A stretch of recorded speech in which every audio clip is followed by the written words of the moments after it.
नमस्कार, मैं हूं संजय शर्मा। आप देख रहे हैं 4 PM न्यूज नेटवर्क। क्या सरकार में कुछ गड़बड़ चल रहा है? कुछ संवादहीनता है? कहीं कोई कमी फिर से आने लगी है? अगर ये सब नहीं होता तो मुख्यमंत्री जी को इतना गुस्सा नहीं आता। जगह थी ललितपुर की, वही ललितपुर जहाँ पे एक बच्ची के साथ 4 लोगों ने रेप किया और जब वो थाने गई तो फिर थानेदार ने रेप किया।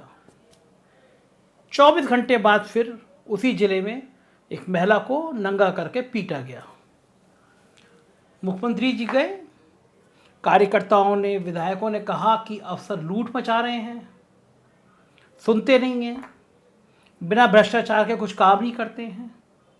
मुख्यमंत्री गुस्से में आ गए और उन्होंने कहा कि आप अपनी दलाली बंद कर दीजिए, अफसरों को तो मैं सुधार दूंगा। ये एक ऐसा बयान था जिसमें बीजेपी ही नहीं, पूरा विपक्ष भी हैरान हो गया। मुख्यमंत्री अपने कार्यकर्ताओं से, अपने विधायकों से कहें कि आप अपनी दलाली बंद कर दीजिए, अफसरों को तो मैं सुधार दूंगा। क्या संभव है? क्या सरकार में विधायकों की चल रही है जो वो दलाली कर पाएंगे? या फिर योगी पार्ट 2 में भी कुछ अफसर मुख्यमंत्री को गुमराह करने में लग गए हैं? मुख्यमंत्री जी को यह भरोसा दिलाने में लग गए हैं कि मुख्यमंत्री जी बहुत बढ़िया चल रहा है, लेकिन ये जो आपके कार्यकर्ता हैं, आपके नेता हैं, आपके विधायक, ये लूट खसोट मचा रहे हैं। योगी सरकार पार्ट 1 में भी ऐसा हुआ था। योगी जी के करीबी एक बहुत बड़े नेता हैं, केंद्र में मिनिस्टर रह चुके हैं, उन्होंने मुझे मैसेज भेजा, कई तरह से मैसेज आया। उन मैसेजों में लिखा था कि योगी जी तो ईमानदार हैं, मेहनती हैं, विधायक भ्रष्ट हैं, विधायक करप्ट हैं। योगी जी की ईमानदारी पे मैं कोई सवाल नहीं उठा रहा, क्योंकि ये सर्वमान लोग बात कहते हैं कि योगी जी ईमानदार हैं, पैसा नहीं लेते हैं। लेकिन मैं ये मानने को भी तैयार नहीं हूं कि जिलों में ईमानदारी बरस रही है, ईमानदारी की गंगा बह रही है। हकीकत यह है कि भ्रष्टाचार बहुत तेजी के साथ बढ़ रहा है। जिलों जिलों के अफसर बेईमानी के कगार पे बैठे हैं। एक पूजा सिंघल, एक IAS पकड़ी गई जिसके 17 करोड़ रुपए मिले, तो आज सोशल मीडिया पे उत्तर प्रदेश की एक महिला अफसर के लिए कहा जा रहा कि यह यूपी की पूजा सिंघल है। और महिला अफसर क्यों? राजधानी लखनऊ में महत्वपूर्ण पदों पर तैनात अफसर।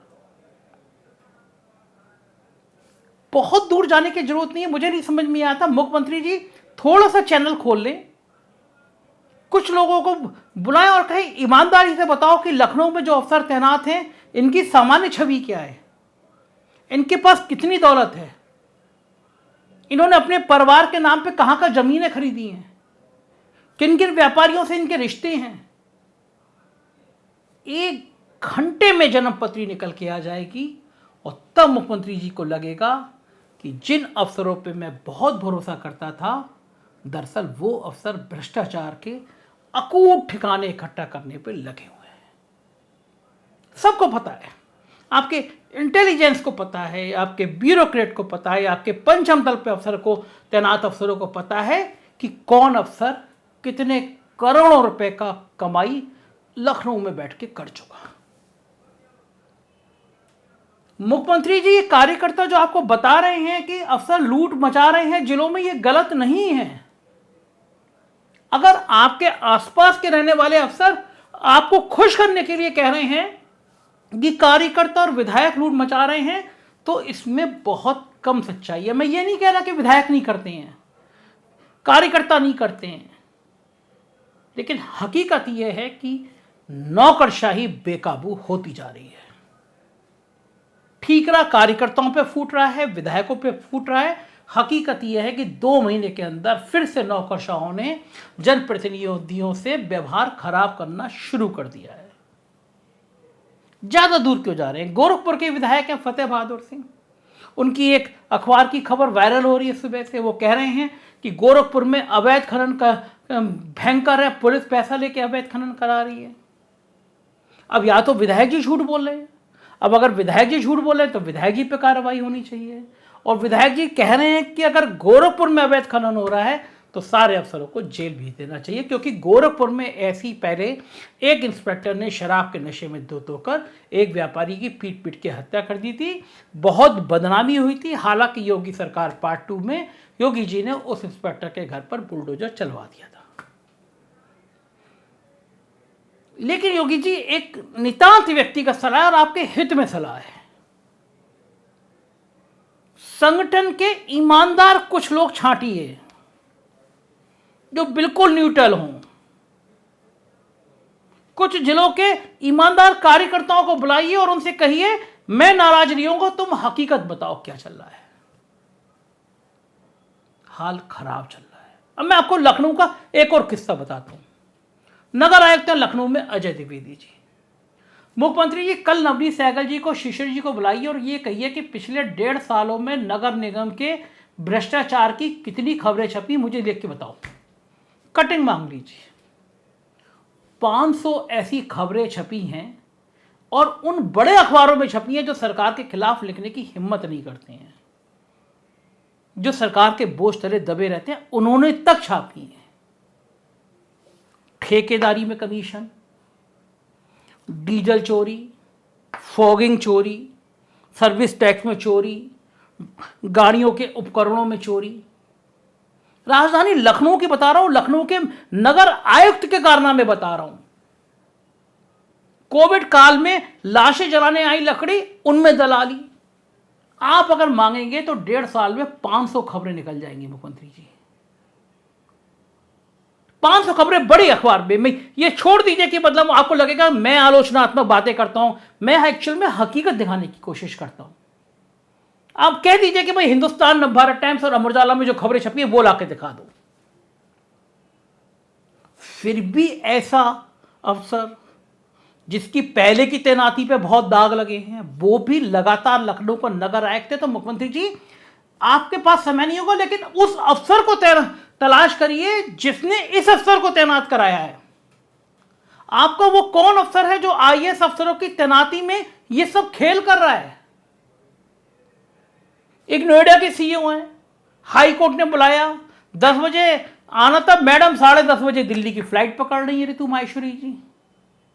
हाई कोर्ट नाराज की आप लोगों ने तो हाई कोर्ट की तार तार कर दी इज्जत। मैडम को लगा हाई कोर्ट क्या बेचता है, हम जाते हैं सुप्रीम कोर्ट। लाखों की जो फीस लेता है वकील, वो तैनात हो गया, सुप्रीम कोर्ट पहुंच गए। बड़े कॉन्फिडेंस दिखाया वकील ने, अरे मैं तो आपका स्टे करा दूंगा। सुप्रीम कोर्ट ने कड़ी फटकार लगाई कि आप लोगों ने तमाशा बना के रख दिया है, आपको हाई कोर्ट के आदेश की परवाह ही नहीं है।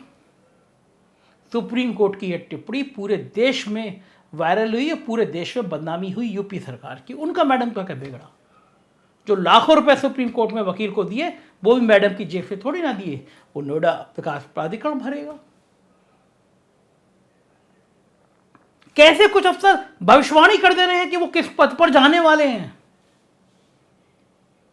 बाकायदा बयान दे रहे हैं कि हमने इनकी सेवा कर दी, हमने इनकी सेवा कर दी। बड़े बड़े अफसरों के शहर में बिजनेस के कंपाउंड बन गए हैं, कोई अस्पताल में निवेश कर रहा है। एक साहब है, उनका अस्पताल दिनों दिन 4 गुनी तरक्की करता जा रहा है। पता चला आपके पूर्व मंत्री को और एक बड़े अफसर का पैसा लग रहा है। दलाली कार्यकर्ता विधायक नहीं कर रहे मुख्यमंत्री जी, उससे 10 गुना ज्यादा अफसर कर रहे हैं। मैं समझ सकता हूं आपको गुस्सा आया होगा जब उन्होंने शिकायत की होगी, और लेकिन आप मुख्यमंत्री जी ये बताइए, ये सलाह किसने आपको दी कि ललितपुर जैसा जिला जहां पे थानेदार पे रेप करने का आरोप लगा, जहां पे नंगा होकर लड़की को पीटने का आरोप लगा, उसका एसएसपी सस्पेंड ना हो? ये सलाह आपको किसने दे दी? या आपको मन में आया तो क्या किसी ने बचाव किया उस एसएसपी का? चंदौली में एक लड़की की पिटाई से मौत हो गई, ये अफसर हट क्यों नहीं रहे हैं? एक्चुअल में इस तरह की कार्यशैली व्यवस्था पर सवाल खड़ा करती है, सरकार पर सवाल खड़ा करती है, विपक्ष को मौका मिलता है। और इस बयान पर कि आप कार्यकर्ता विधायक दलाली छोड़ दें, अफसरों को सुधार दूंगा, विपक्ष को मौका मिल गया। देखिए अखिलेश यादव ने क्या कहा कि अधिकारी बेपनाह लूट रहे हैं, भ्रष्टाचार कर रहे हैं। तो मुख्यमंत्री जी अपने जनप्रतिनिधियों को कहते हैं कि आप पहले दलाली रोक लो, इन अधिकारियों को मैं सुधार दूंगा। सोचो, नई सरकार बनी हो, जनता ने दोबारा मौका दिया हो, मुख्यमंत्री खुद महसूस कर रहे हो कि उनके जनप्रतिनिधि दलाली कर रहे हैं और वो न केवल दलालों को ठीक करने का कह रहे हो, जबकि ये कह रहे हैं कि अधिकारियों को सुधार दूंगा। तो मैं जानना चाहता हूं, ये सरकार जो बुलडोजर लेकर के घूम रही है, बताइए ललितपुर के थाने पे बुलडोजर कब चलेगा?